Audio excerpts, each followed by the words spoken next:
Have you ever asked yourself, how does Nietzsche's philosophy make you feel? Empowered? Inspired? Awakened to the reality of things? Uncomfortable? Or perhaps a mixture of all of these feelings? Although everybody can benefit from Nietzsche's wisdom, the fact is that his merciless, bold and very strict philosophy resonates mostly with men.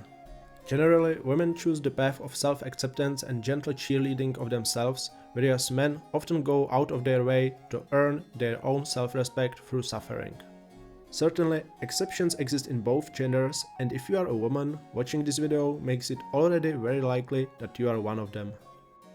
It's no coincidence that more than 95% of subscribers of this channel are men.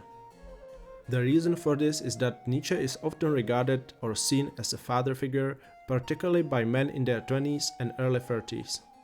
In families where the father was absent, whether mentally or physically, the child grows up with an unfulfilled need of guidance. The upcoming child is then left to the path of repetitive trials and errors without any possible rational role model guided feedback on their choices. This usually leaves the child, teenager and often even young man full of uncertainty, anxiety and self-doubt. In order to mitigate these feelings, the young boy then goes and searches for a substitute, a person who could provide the necessary guidance. In other words, you can be in your 40s and still feel like a helpless child if you didn't make up for the part of work neglected by one of your parents. In the case of father-absent men, the mother often tries to make up for the unprovided guidance, but because of the gentle nature of mother's love and lack of so-called tough love, the young man still feels incomplete. To use an analogy, think of a royal family. The mom provided the armor, but the father failed to provide the weapons and the necessary training. The young prince in the modern world feels thus secure, yet can't really fight back, let alone go on a conquest himself. He goes through life incompetent to deal with threats, pressure and different kinds of struggle. He feels like something is missing, but doesn't know what.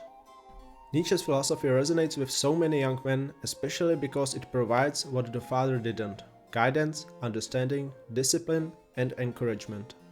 Not only what, but also how, Nietzsche writes, encourages self-belief, curiosity, persistence, boldness and strong sense of individuality. All these traits are attributes of Nietzsche's Übermensch, as well as things a responsible father should ideally teach his kid. The irony is, though, Nietzsche himself was exactly the type of man to which his philosophy tends to speak to. Young Friedrich lost his father when he was about 5 years old. He looked up to his father for his discipline and commitment, as he memorized in his personal diary. In a relatively short period afterwards, his grandma, younger brother and his aunt all died. He grew up with his mother and spent most of his time alone.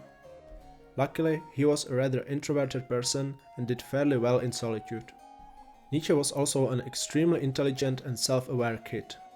Rather than wallow in depression and feeling sorry for himself, he decided to search for some help or guidance and found it exactly there where most of us found Nietzsche.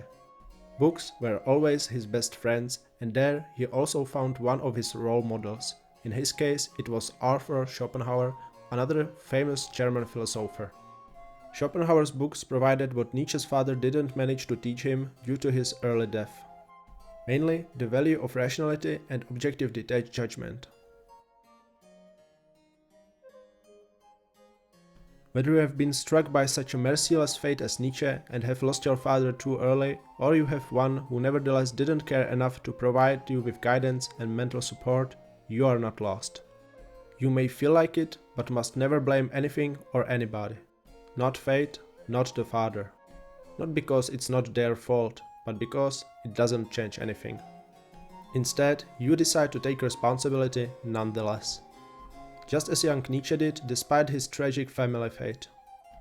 Just like Nietzsche is nowadays an inspiration to many young men, you can decide that since you haven't been provided with an example of an honorable man or great father, you have to search for guidance elsewhere and in the end become one yourself. In other words, if there is no link in the chain worth connecting, start a new chain. because taking responsibility is always the right answer. Thank you so much for watching. If you found this video helpful, hit the like and subscribe button for more of Nietzsche's wisdom. Thanks again and see you soon, fellow thinker.